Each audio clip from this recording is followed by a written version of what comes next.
Hello viewers, welcome to my channel. তো all India বার examination মানে AIV20 notification তো অনেক আগে এসেছিলো। অলরেডি ফর্ম ফিল আপ তো কমপ্লিট হয়ে গেছে সবারই আশা করছি। তো নভেম্বরের 30 তারিখ এক্সামের ডেট পড়েছে এবং তোমরা এখানে দেখতেই পাচ্ছ যে লেখা আছে যে এক্সামের যে টাইমিং সেটা হচ্ছে দুপুর 1টা থেকে বিকাল 4টে অবধি এবং এন্ট্রি স্টার্ট হবে সকাল 11টা থেকে। ঠিক আছে। আর তোমরা ফর্ম ফিল আপ যেহেতু কমপ্লিট হয়ে গেছে সেক্ষেত্রে তোমাদের এই লগ ইনে গিয়ে তোমরা লগ ইন করে দেখতে পারো তোমাদের ফর্মটা কমপ্লিট হয়েছে কিনা, এবং যে পিডিএফটা দেখতে হয় সেটা ডাউনলোড করে রেখে দিতে পারো, সেটা তোমাদের ফর্মের একটা কপি। ঠিক আছে। এবার আমরা একবার নোটিফিকেশানটা তাও দেখে নেব।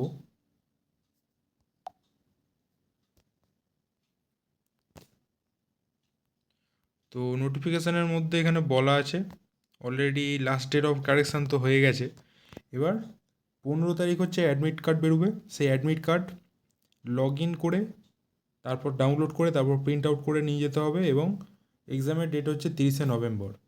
এখানে বলে দেওয়া রয়েছে যে জেনারেল কাস্ট এবং ওবিসিদেরকে 45% পেতে হবে, এবং যারা SC ST থেকে অথবা ডিসেবল ক্যান্ডিডেট রয়েছে তাদের জন্য 40% পেতে হবে। ঠিক আছে। এবার এই 40% আর 45%-এর ব্যাপারটা একটু বলে দিই।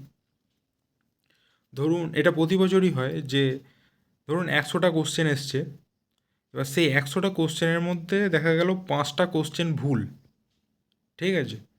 তাহলে 5টা কোশ্চেন যদি ভুল দেয়া হয় তাহলে সেক্ষেত্রে নিয়মটা তো হওয়া উচিত যে আপনাকে 5টা নাম্বার, আপনি যে নাম্বারটা স্কোর করবেন তার সঙ্গে 5 নাম্বার অ্যাড করে দেওয়া হবে। কিন্তু এক্ষেত্রে ব্যাপারটা সেরকম নয়। যদি 5 নাম্বার ভুল থাকে তাহলে 5টা কোশ্চেন বাতিল, এবং এক্সামটা হয়ে যাবে 95 নাম্বারে, এবং তার মধ্যে আপনাকে 45% যদি জেনারেল বা ওবিসি হন সেটা হবে, আর 40% হবে যদি SC ST থেকে হন, মানে 95-এর ওপর 40% হবে তখন, বা 45% হবে তখন। ঠিক আছে। তো যেহেতু নেগেটিভ মার্কিং নেই সেক্ষেত্রে সমস্ত কোশ্চেনের অ্যান্সার দিয়ে আসবেন, এবং ভালো করে আপনার যে বেয়ার অ্যাক্ট আপনাকে নিয়ে যেতে দেবে, তো বেয়ার অ্যাক্ট দেখে এবং ভালো করে চিন্তা ভাবনা করে সমস্ত কোশ্চেনের অ্যান্সার দেবেন। ঠিক আছে। এবার আমরা একটু সিলেবাসটা দেখে নিই।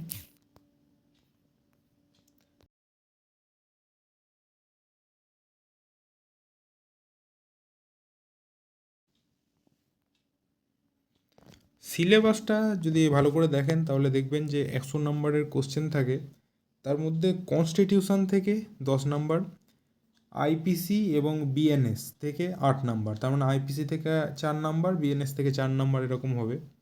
সিআরপিসি এবং বিএনএসএস থেকে 10 নাম্বার, তার মানে সিআরপিসি থেকে 5 আর বিএনএসএস থেকে 10, বিএনএসএস থেকে 5, সিপিসি থেকে পুরো 10 নাম্বার, এভিডেন্স থেকে 4, এবং ভারতীয় সাক্ষ্য অধিনিয়ম মানে বিএসএ এটা থেকে 4, টোটাল 8।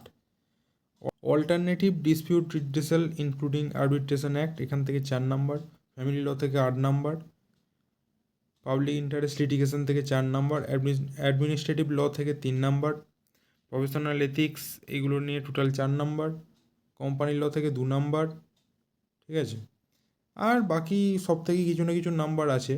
তো তোমাদেরকে মেনলি যেটা করতে হবে, তোমরা constitution, IPC, BNS, CrPC, BNSS, CPC, evidence এবং ভারতীয় সাক্ষ্য অধিনিয়ম বিএসএ, ঠিক আছে, ফ্যামিলি ল,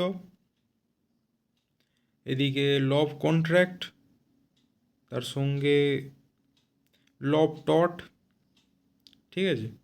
আর তাছাড়া তোমার যেটা স্ট্রং পয়েন্ট, তুমি যেই সব সাবজেক্টগুলো থেকে ভালো অ্যান্সার তুলতে পারবে বলে তোমার মনে হয় বা তোমার মনে থাকবে বলে মনে হয় সেগুলো থেকে তুমি পড়ে যেতে পারো। তবে এইগুলো থেকে যেহেতু বেশি মার্কস আসছে সেক্ষেত্রে এগুলো থেকে পড়াটাই কিন্তু বুদ্ধিমানের কাজ। ঠিক আছে। আর তাছাড়া তোমরা যদি এরপর প্র্যাকটিস যখন করবে সেক্ষেত্রেও তোমাদের কিন্তু এইগুলোই মেনলি বেশি কাজে লাগবে, যেগুলো থেকে বেশি কোশ্চেন আসছে। ঠিক আছে। তো এরকমভাবে তোমরা পড়াটা কন্টিনিউ করো, এবং আরেকটা জিনিস মনে রাখবে যে সমস্ত কোশ্চেনের অ্যান্সার কিন্তু করে আসতে হবে সেটা। এবার হ্যাঁ, আরেকটা জিনিস, যদি কোশ্চেন ভুল আসে তাতেও তোমাদের দেখার দরকার নেই, তোমরা কিন্তু অ্যান্সার করে দিয়ে আসবে। সবসময় এটাও হতে পারে যে তোমার হয়তো মনে হচ্ছে যে কোশ্চেনটা ভুল আছে কিন্তু হয়তো কোশ্চেনটা ভুল নেই, আবার এটা হতে পারে যে কোশ্চেনটা ভুল, কিন্তু কোশ্চেনটা ভুল আর সেটা যদি অ্যান্সার করে আসো তাহলে কোনো অসুবিধা নেই, ঠিক আছে, বরঞ্চ অ্যান্সার না করে এলেই অসুবিধাটা বেশি, ঠিক আছে। আচ্ছা,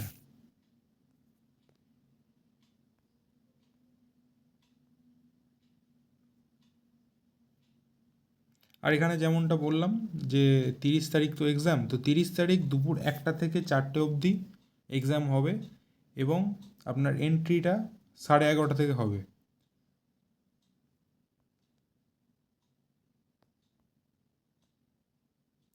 আর যারা প্রিপারেশান নিচ্ছ প্রিপারেশান নিতে থাকো, এবং আমার চ্যানেলেও কিন্তু আমি আগের বছর AIB 19 যেটা, সেইটার একটা সাজেশান দিয়েছিলাম, যেটা আমি এন্ড স্ক্রিনে আর ফার্স্ট কমেন্টে এবং ডিসক্রিপশান বক্স সব জায়গাতেই লিঙ্ক দিয়ে দেবো, সেটা তোমরা দেখতে পারো।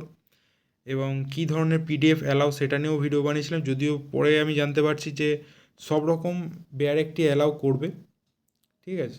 তো সেরকমভাবে তোমরা সব বেয়ার অ্যাক্ট এবং তোমার যা নোটস আছে সবই নিয়ে যাবে, এবং তবে ওখানে কিন্তু মোবাইল ফোন এবং অন্যান্য যে ইলেকট্রনিক গ্যাজেট সেগুলো কিন্তু অ্যালাউ করবে না, ঠিক আছে। আর কোথায় সিট পড়বে সেটা তুমি জানতে পেরে যাবে যখন তোমার অ্যাডমিট কার্ডটা বেরোবে, ঠিক আছে। তো ভালো করে প্রিপারেশান নিতে থাকো, আর আমি চেষ্টা করব এই বছর AIB 20 জন্য সাজেশান দেওয়ার। আর AIBর যে প্রিভিয়াস ইয়ার কোশ্চেনগুলো রয়েছে তো সেগুলো আমি একবার মানে ভিডিও বানিয়ে বলে দেওয়ার চেষ্টা করব, এবং সেগুলো সলভ করার চেষ্টা করব। তো আশা করছি খুব তাড়াতাড়ি ভিডিও আসবে। তো আজকে ভিডিও এই পর্যন্তই। Thank you.